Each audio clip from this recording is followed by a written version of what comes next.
अब कुछ नहीं था, सिर्फ हम लौट रहे थे। इतने सारे लोग सिर झुकाए हुए चुपचाप लौट रहे थे, उसे नदी को सौंपकर। और नदी अंधेरे में भी लग रही थी पहले से ज्यादा उदार और अपरंपार। उसके लिए बहना उतना ही सरल था, उतना ही सांवला और परेशान था उसका पानी।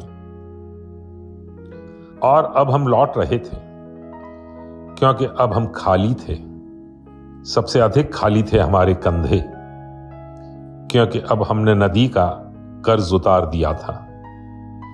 न जाने किसके हाथ में एक लालटेन थी, धुंधली सी, जो चल रही थी आगे आगे। यों हमें दिख गई बस्ती, यों हम दाखिल हुए फिर से बस्ती में। उस घर के किवाड़ अब भी खुले थे। कुछ नहीं था, सिर्फ रस्म के मुताबिक चौखट के पास धीमे धीमे जल रही थी थोड़ी सी आग, और उससे कुछ हटकर रखा था लोहा। हम बारी बारी आग के पास गए और लोहे के पास गए।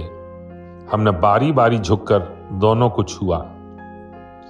यों हम हो गए शुद्ध, यों हम लौट आए जीवितों की लंबी उदास बेरादरी में। कुछ नहीं था, सिर्फ कच्ची दीवारों और भीगी खपरेलों से किसी एक के न होने की गंध आ रही थी।